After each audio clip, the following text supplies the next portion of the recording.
Here everyone, our presentation today is about three learning theories and their connection as, as well as their implication on education. And my series is emotional intelligence. And Peter and Mary define the emotional intelligence as the ability to discover the emotions of the oneself and the others, as a discussion between different emotions and use emotional information to guide thinking and behavior. And later, this different this definition was divided four aspects: is perception, use, understanding, and management of the emotions. And the emotional intelligence also reflects the ability to combine the intelligence, impulse, and the emotion, and thereby enhance the thinking and understanding of the interpersonal dynamics. The notion of CPD was originally invented by Lev Vygotsky in early 20th century. Vygotsky believed children learn through social interactions and guidance from MKO, the more knowledgeable other like parents, teacher, and peers. The CPD indicate the gap between the learn children know already to children haven't know yet. MKO to assist the learner in CPD, the system is called scaffolding. And scaffolding works as a platform for learners to be able to reach the nearest goal. And hopefully by the end, the learner will be able to do the task independently. I will talk about the theory of multiple intelligences. Howard Gardner proposed that there are at least 8 types of intelligences. They are musical intelligence, bodily kinetic intelligence, interpersonal intelligence, linguistic intelligence, and logical mathematical intelligence. And I will explain a little bit more about these 3 types of intelligences. The first one, spatial intelligence. Professions like painters, sailors, and photographers have very strong spatial intelligences. And the next one, intrapersonal intelligence. This one is actually on the opposite side of the interpersonal intelligence. That one is outward, and this one is inward. That's the ability to know oneself deeply. The last one, naturalistic intelligence. People who have a high level of naturalistic intelligence are very sensitive to the natural environment, the flowers, and the plants or the animals.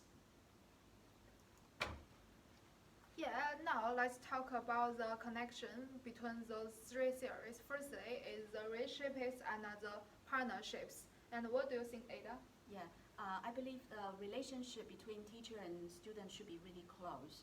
And teacher need to have a good understanding of each student, make sure they are working on the right level. Yes, in MI theory, it emphasizes a more equal relationship. One of its key concepts is that each children should be viewed as a combination of different strengths and weaknesses instead of being grouped as smart or dumb. Yeah, and in my opinion, the teachers need to have the EI, but the students also need to have EI to handle the relationship. And firstly, some research shows that the lower EI seem to relate to the bullying and the be bullied. And secondly, when the children have EI ability, they will get along well with others and involved in learning more energies. Yes, that's a good point. Yeah.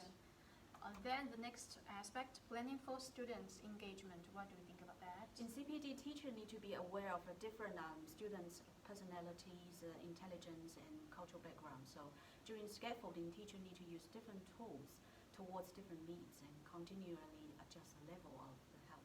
Yes, MI theory has similar notions with scaffolding on that part. In an early childhood setting, use different ways and methods to engage children are very important.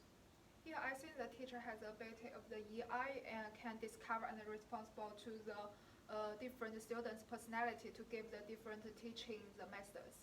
So what do you think, guys, regarding to the learning environment management? I think the teacher need to have the EI, and to force the students' EI, and to establish a good social relationship so that there will be the relaxed learning atmosphere and the student will be learning happy. Yeah.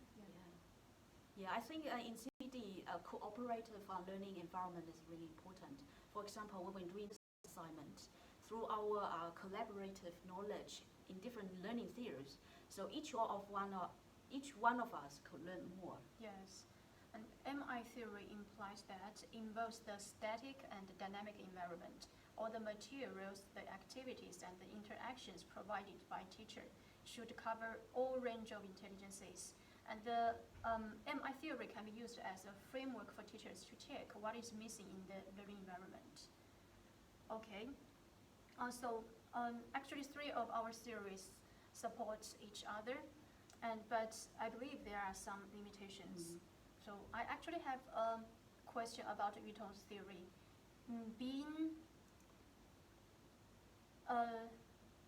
Does having a high EI necessarily mean that a person is moral?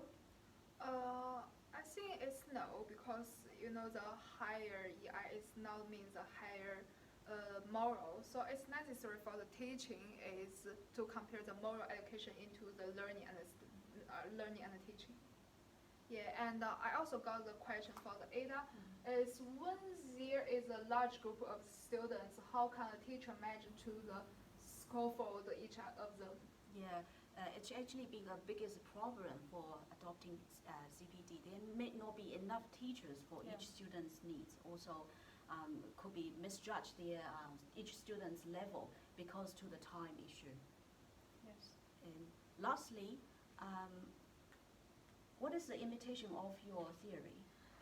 The problem is that in the indigenous culture, learning is a holistic and continuous process, and they attach great importance on the spiritual part.